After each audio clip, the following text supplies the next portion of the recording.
네, 안녕하세요. 퍼즈입니다. 옆에는 김프로님 나와 있습니다. 네, 안녕하세요. 김프로입니다.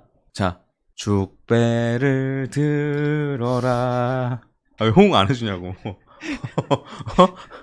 자, 축배를 들어야 하는 날이죠. 네. 네, 리플이 소송에서 이긴 날입니다. 사실 원래 이겼죠. 그렇죠. 원래 이겼잖아요. 이긴 건 진작에 네. 이긴 거죠. 근데 이제 뭐 법원에서 이제 그 벌금 액수를 정해준 거죠. 네, 네. 그렇죠. 근데 이제 어쨌든 축하할 일이긴 해요. 왜냐면 리플이 어쨌든 POS 코인들을 대표해서 SEC랑 싸운 것도 맞고 네. 아니라고 생각을 하시는 분들도 빡빡 우기시는 분들도 계시던데 우리는 상식적으로 이런 상황에서는 대표해서 싸웠다라고 얘기하기로 했어요. 네? 상식적으로. 네. 사회적으로 그렇게 하기로 했습니다. 네? 아시겠죠? 네.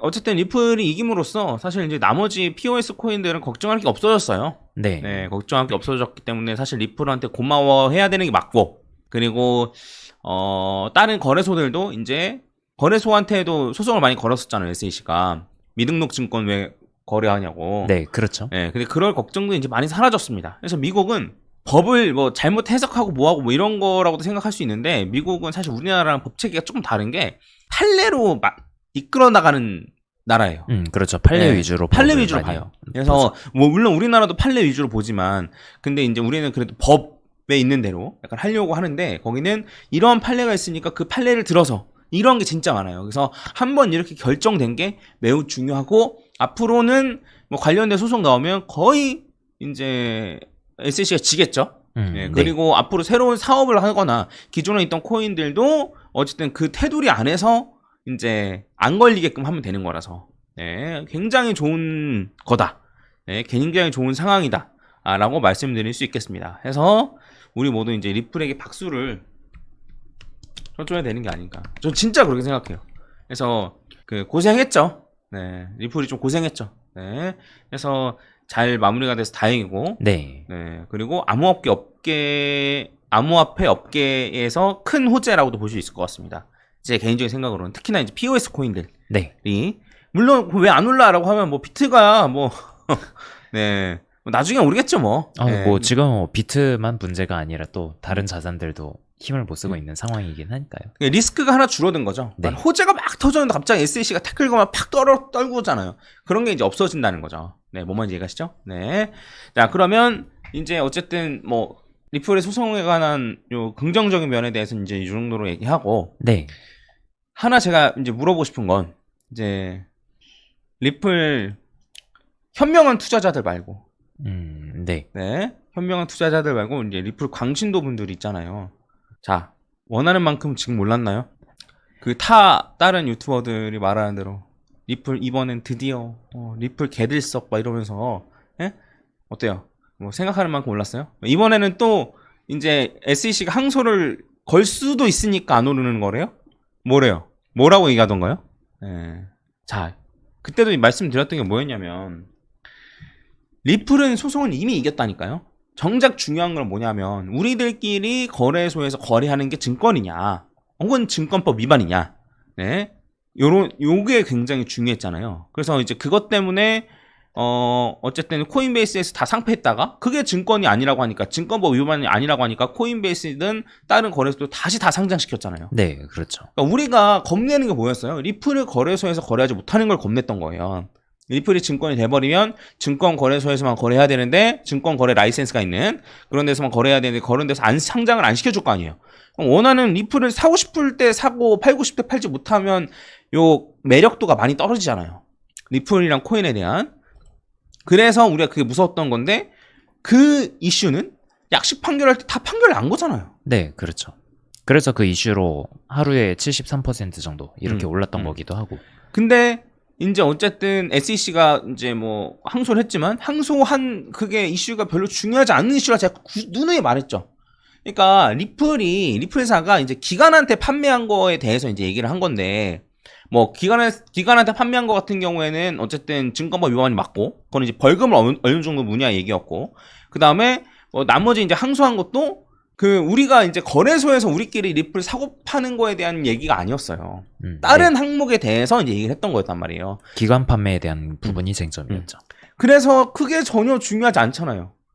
그러니까 뭐 벌금을 조금 물면 좋은 거고 그냥 그 정도가 단 거잖아요. 그래서 그것 때문에 수요는 이미 복구되었다. 약식 판결할 때. 그래서 만약에 합의가 되든 뭘 하든 뭐 법원에서 판결 나든 뭐 해도 많이 오르지 않을 거다. 물론 많이 올랐어요. 많이 오른 건 맞는데 기대하는 만큼 아니잖아요. 맞잖아요. 기대하는 만큼 이 정도였나요? 네, 아니잖아요. 네, 해서 이제 눈을 뜨세요. 눈을 떠요. 네, 그럼 말도 안 되는 거 하지 말고 좀 현명하게 투자하자 이거죠. 네, 그런 거에 계속 행복회로 돌리지 말고 계속 행복회로 돌리는데 여러분의 에너지를 쏟지 말고 눈을 뜨시라 이거죠. 네, 뭔 말인지 아시겠죠? 그래서 제가 이제 말씀드렸던 대로 단순히 합의를 한다고 해서 호재가 아닐 거라고 말씀드렸습니다. 큰 호재가 아닐 거다. 왜 큰 호재가 아닐까요? 이걸 가지고 수요가 늘질 않잖아요. 네. 결국에는 수요와 공급에 의해서 가격이 결정되는 건데, 그럼 공급이 줄어들거나, 공급이 줄어들 일은 없지 않습니까? 그러면 이제 수요가 늘어나야 되는 건데, 수요가 늘어나려면 단순히 소송 합의? 혹은 뭐, 얼마 벌금 내라고 이제 판결? 이런 거 가지고 수요가 늘지 않는다고요. 그럼 수요가 늘리면 어떻게 해야 되냐? 네. 리플이 이걸 바탕으로 이제 제약이 없어졌으니까 다른 회사들이랑 큰 유의미한 협업. 그쵸? 네. 유의미한 협업. 그 다음에 그런 게 아니라면 진짜 현물 ETF 승인. 요런 것들이 있어야지만 그제서야 올라간다. 라고 말씀드렸던 겁니다. 그쵸? 이런 거 보면 왜 나한테 뭐라고 하는지 모르겠어. 올라간다고 막 맨날 여러분들 선동했던 그런 사람들한테 가서 뭐라 해야 되는 거 아니에요? 예, 아무튼 예. 뭐 제가 벽에 대고 얘기하는 것 같긴 한데 아무튼 그렇다. 그래서 이 정도까지밖에 안 올라간 거다. 네, 정도로 말씀드리고 해서 이제 이때만 해도 이걸 뚫고 올라가느냐 못 뚫고 올라가느냐. 일본 기준으로는 뚫었는데 주봉까지 봐야 된다. 근데 주봉 기준은 못 뚫었죠. 네. 지금도 한번 올라가가지고 여기서 계속 머물러 있습니다. 그래서 여기를 뚫느냐가 역시나 중요한 쟁점이 될 것 같아요. 이제 섣불리 얘기 안 하겠습니다. 주봉 마감까지 되고 네. 그런 다음에 한 주봉 마감으로 한 2개 정도 그렇죠. 그 다음 주봉까지 보고. 보고 말씀드리고 확실히 뚫었는지 안 뚫었는지. 네, 근데 어쨌든 요거를 뚫으면야 좋다. 네, 정도로 말씀드리고 이게 어쨌든 가만히 옆으로 횡보만 해도 뚫어요. 그쵸? 그렇죠. 근데 그 쉬운 걸 못하고 있었어요. 네. 그러니까 댓글 달더라고. 그냥 이거 하락 추세선이니까 그냥 옆으로 가기만 해도 뚫는 거 아니야? 맞아요. 근데 그 쉬운 걸 못하고 있었어요. 리플이. 몇 년 동안 못하고 네. 있었죠. 그래서 요거를 뚫는 게 핵심이다. 이 라인을 뚫는 게 핵심이다. 제가 예전에 리플 분석한 영상 한번 보시면 될 것 같습니다. 그래서 물론 호재가 터지면 뭐 쭉쭉 올라가는 거를 생각을 하셨겠지만 제 생각에 그럴 일은 좀 낮아 보인다. 물론 그러면 저도 좋다고 생각합니다. 네. 네. 근데 그럴 가능성은 좀 낮아 보이고 제 생각에 요걸 뚫고 올라와서 뭐 되돌림을 받던가 어쨌든 요 근방에서 조금 헤매다가 그 다음에서야 올라가지 않을까라는 생각을 조심스럽게 한번 해봅니다. 여기서 이게 이렇게 되다가 올라가는 걸 한번 조심스럽게 한번 생각해 봅니다. 네. 네. 이 생각은 어떤데? 차트상으로는 결국 지난번 영상에서 말씀드렸던 거랑 저는 똑같다고 보거든요. 결국에는 어쨌든 여기서 고점을 만들고서 정확하게 23.6%까지 떨어졌다가 올라가고 있는 모습을 보이는 거잖아요. 그렇기 때문에 지난번에도 1, 2로 오는 거네 그러면? 네, 그렇죠. 저는 1, 2까지 가고 지금 3파 진행 중이다. 이렇게 보고 있는 거고 이렇게 따진다고 하면 사실 어제 올라간 게 많은 분들이 바란 것만큼 올라간 건 아니지만 추가로 더 올라가가지고 뭐 그래도 0.8달러 이렇게까지는 충분히 올라갈 가능성이 있다고 보는 거죠. 파동으로 된다고 치면은 그렇죠. 파동상으로 간다면은. 네, 그러기 위해서는 어쨌든 지금도 여전히 0.7달러 정도는 확실하게 뚫어주는 게 중요하고요. 근데 이제 그렇게 본다라고 치면은 사실 이렇게 ABC로도 볼 수 있는 거잖아, 그렇지? 그렇게 갈 수도 있고요. 이건 조금 봐야겠다. 네. 그래서 네, 그래도 일단은 주봉 기준으로도 요 위에서 올라와가지고 하나 두 개 정도 있다고 하면은 ABC보다는 그래도 다 끝나고 이렇게 갈 가능성이 더 높기는 하죠. 해서 뭐 127.2 위에서 되돌림을 받는다고 하더라도 확실하게 요 추세선 위에서 놀다가 올라가고 이렇게 가지 않을까. 저러면 361.8 하면 어디까지야? 이렇게 해가지고 361.8까지 간다고 치면요. 그러면은 이제 1.4달러까지 가는 거죠. 1.4달러? 네. 그러면 요 직전에 했던 고점도 뚫고 올라가는 거네. 1.4달러 정도면은 한 161.8도 넘네. 그렇죠. 한 네. 161.8 근처가 되겠네, 사실 보니까. 그러면은 한 이 근처에서 조정을 한번 받을 수 있다는 거죠. 그러면 뭐 좋은 그림은 되겠네. 네. 차트상으로 좋은 그림. 네. 네, 뭐 이렇습니다. 그래서 요렇고 너는 어떻게 할 생각이냐를 물어보시면 이거 그냥 가정이에요. 네. 가정인데 제가 이제 23년 6월 16일 날 리플을 팔고 비트를 매수했어요. 아마 요건 블러 처리가 돼서 나갈 것 같긴 한데 근데 여기에서 이제 리플을 팔고 비트를 샀거든요. 똑같은 금액만큼 했어요. 네. 근데 여기 있는 요 비트로 지금 리플을 산다면 이때 개수에 곱하기 1.75한 것만큼 살 수 있더라고요. 거의 2배 가까이. 네. 그렇다는 소리는 뭐예요? 이때 잘 팔았던 거죠. 네. 잘 비트로 바꿨던 거죠. 네. 그렇죠? 네. 그리고 어쨌든 요때 이제 잘 바꿨던 거고 뭐 그 뒤로도 사실 리플을 좀 매수하긴 했었습니다. 왜냐면 뭐 요런 데서 사실 리플을 안 사기가 좀 어려웠거든요. 네? 네. 사실 그랬어요. 그래서 리플 좀 더 사긴 샀는데, 네? 근데 그렇지만 어쨌든 뭐 꽤 많이 이때 당시만 해도 이제 비트를 좀 바꿨고, 지금 같아서는 리플 차트가 요거를 뚫어주면 진짜 좀 괜찮고, 그렇지 않다고 하더라도 좀 나쁘지 않다고 보긴 하거든요. 왜 그러냐면 요 BTC 마켓으로 본다라고 치면은 요게 지금 차트가 괜찮아요. 전에 이제 김프로가 말도 해줬지만. 여기서 보면 여기 아래를 터치하고 올라가는 그림이거든요. 다만 여기는 요 매물대도 꽤 있기 때문에 요 위로 올라온 다음에 사도 늦지 않긴 해요. 네. 해서 만약에 여기를 뚫고 올라가면 여기 상단까지 갈 가능성이 높은데 상단까지 가게 되면 이게 보시면 아시겠지만 이게 주봉인데 봉 하나만에 올라가요. 네. 그래요. 그런 다음에 그 다음엔 요걸 뚫고 올라가는 게 핵심이겠죠? 여기를 뚫고 올라가는 게.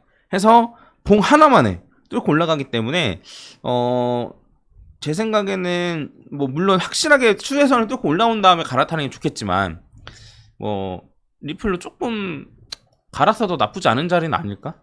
얘를 확실히 뚫고 올라오면 네. 이런 생각도 듭니다. 그렇다고 해서 제가 뭐 많은 양을 뭐 사겠습니까? 많은 양을 살 생각은 1도 없고요. 그냥 조금 해서 이렇게만 된다라고 치면은 리플을 적절한 타이밍에 비트로 바꿔서 비트 상승 먹을 대로 다 먹고 네. 그런 다음에 리플이 오르기 직전에 리플로 갈아타가지고 리플 상수도 다 먹고, 네?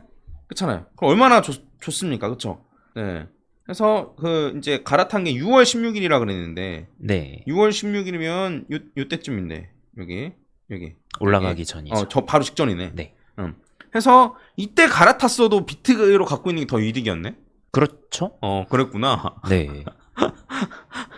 네. 아무튼 요때 이제 갈아탔는데. 근데 이제 요때 기준으로 치면은 비트는 이만큼 올라갔으니 이 비트 먹을 거 다 먹고 그런 다음에 리플 고작 해봐야 여기까지 와 있으니까 요 리플로 갈아타가지고 리플 올라가면 그 상승대로 상승 다 먹고 이래야겠다. 네. 는 뭐 마음대로 될진 모르겠습니다. 뭐 타이밍 잡는 게 어려운 거죠. 그게 결국에. 그렇다고 해서 뭐 리플 비중을 많이 늘릴 생각은 없어요. 최대 5%일 것 같습니다. 네. 솔직한 생각으로 5%도 안 될 것 같긴 해요. 그리고 리플로 안 갈아탈 수도 있어요, 사실. 있는 리플도 있기 때문에 있는 것만 먹고 말자 이렇게 생각할 수도 있긴 합니다. 네. 그래서 뭐 한번 제가 이렇게 한다라는 거 이렇게 하라고 말씀드리는 건 아니지만 뭐 한번 참고 한번 해보시고 이렇게 하면 되잖아요, 여러분. 그러니까 제 말은 그러니까 알아요, 저도 리플 오를 거라는 거. 저도 압니다. 저도 알아요. 리플 오를 거라는 거 압니다. 이제 김프로가 맨 처음에 얘기했던 김프로 맨 처음 찍었던 컨텐츠도 리플 컨텐츠였잖아요. 그렇죠. 네, 리플 오를 거라는 거 알아요. 근데 비트코인이 많이 오르는 구간이 있고 리플이 많이 오르는 구간이 있으면은 이걸 잘 갈아타는 것도 방법이잖아요. 그러니까 전부 다 비트코인을 바꿨다가 전부 다 리플로 다시 바꿔라 이런 얘기가 아니잖아요. 그때그때 따라서 비중을 늘리고 줄이고 하라는 거잖아요. 그래서 아직까지도 포즈님 저는 그런 뭐 성격이 안 돼서 저는 그런 거 갈아탈 뭐 그런 성격이 안 돼서 저는 뭐 분할로 매수하는 성격이 안 돼서 이렇게 말씀하시는 분들이 계신데 다시 한번 말씀드리지만 누구나 다 그래요. 누구나 다 처음은 그렇습니다. 누구나 다 처음은 그냥 몰빵으로 들어갔다 몰빵으로 나와서 잃고 누구나 다 처음에는 어려워해요. 이런 거를 다. 근데 이제 그거를 이렇게 하면 안 좋구나 라는 걸 깨닫고 좀 나아지려는 노력을 하는 게 좋지 않겠나라고 생각을 하는 겁니다. 그래서 물론 이제 다들 나이가 있으시니까, 다들 성인이시니까 코인 투자하시면 뭐 제가 이제 뭐 이래라 저래라 할 그런 것도 안 되고, 네, 어쨌든 본인들의 선택이긴 한데, 근데 저도 사실 뭐 그랬었거든요. 저도 제 과거 매매 내역을 깔 기회가 있을지 모르겠는데, 네. 2017년도에 매매했던 거 처음 투자했을 때, 예, 코인으로 전 처음 투자 시작했거든요. P2P 거래하다가. 근데 이제 그때 많이 잃었어요. 네, 많이 잃었는데 그때의 매매 내역을 뭐 나중에 기회가 되면 한번 까겠습니다. 얼마나 못했는지 저도 얼마나 못했는지. 네. 네. 근데 이제 그 못했으니까 난 안 되는 거 하면서 그런 게 아니고 어떻게 하면 좀 나아질까에 대해서 좀 고민하고 그 매매 전략적으로 좀 보완하고 뭐 이런 과정을 거쳤던 거거든요. 그래서 좋죠. 근데 만약에 저처럼 했으면 수익이 더였던 거 아니에요. 솔직히 말씀드리면 리플 존버하는 것보다. 그래서 뭐 난 잘했으니까 너 못했다 이런 말을 하려는 게 아니고 그 조금이라도 시도해보는 거를 생각해보시면 어떨까. 예, 조금이라도 시도해보시는 게 어떨까라는 생각을 조심스럽게 합니다. 왜냐면 제 강의 내용 다 있잖아요. 제 유튜브에 다 있고 매매 전략 다 거의 다 오픈하잖아요. 어떤 걸 늘릴 예정이다 줄일 예정이다. 물론 자세한 건 안 하지만 네. 네, 그리고 나중에 인증한 거 보면 다 제가 말한 대로 했어요, 저는. 네. 그렇지 않은 경우가 거의 없단 말이에요. 네. 근데 그런 걸 보고 좀, 한번 시도해봐야겠다. 전부 다는 아니겠지만, 한, 뭐, 10분의 1 정도 물량만 가지고 해볼까. 뭐, 이런 것도 할 수 있고. 근데, 어쨌든, 네. 아쉬운 마음에 제가 좀 말씀을 좀 드려봤습니다. 네. 뭐, 더 얘기할 거 있나? 아니요. 뭐 리플 얘기는 그냥 이 정도면 충분할 것 같고 중요한 건 그래도 진짜 중요한 거는 SEC랑 소송이 완전히 끝나면서 리스크가 없어졌다는 거잖아요. 항소 또 할 수도 있다고 하던데. 될까요? 항소한다고 그 판사가 받아줄지도 잘 모르겠고. 항소해도 뒤집어질 가능성은 없습니다. 네. 예, 근데 이제 리플이 오히려 벌금이 과하다고 항소할 수도 있지 않을까 싶기도 하고. 그쵸. 리플이 주장했던 거는 진짜 개새끼죠. 갈링하우스가. 네. 네. 그쵸. 네. 아무튼 뭐 요 정도로 하고 마무리 짓도록 하겠습니다, 여러분. 그 리플 투자하시던 분들 다들 고생 많으셨고, 뭐 지금 안 올라간 거에 대해서 약간 뭐 서운하실 수도 있겠지만, 이제 걸림돌이 없어진 거라고 생각하시면 돼요. 모래주머니가 없어졌다 정도. 그렇죠. 네, 그래서 앞으로 호재가 나오면 온전히 호재로 받아들여질 가능성이 크다. 근데 이제 차트로 봤을 때는 요 추세선 위로 뚫고 올라오는 게 어쨌든 중요하더라. 예. 요 추세선 위로만 뚫고 올라오고 고점 여기 고점만 해서 김프로가 말한 대로 1, 2, 3으로 가는 느낌으로만 주면 그래도 요 정도까지 갈 가능성이 높고 161.8 넘어서 네. 그러면 크게 봤을 때는 이렇게 1, 2, 3, 4, 5 이렇게 갈 가능성이 높다. 그러면 이제 한 3,000원 정도는 거의 확보하면서 이제 올라가는 거고 그렇죠. 그 3,000원 가는 거를 올해 안에 갔다 오면 혹은 내년 상반기 안에 갔다 오면 최종 불장에서는 한 10,000원도 바라볼 수 있지 않을까 네, 라고 생각을 하는 겁니다. 해서 저는 적절한 타이밍을 봐서 그 리플의 상승은 상승대로 다 먹으려고 노력을 하겠죠. 예, 하겠죠. 그리고 그 제가 이제 주구장창 사실 말했잖아요. 솔직히 말씀드리면 비트로 갖고 있는 게 좋다라고. 네. 주구장창 말했잖아요. 이건 비단 리플을 갖고 계시는 분들뿐만 아니고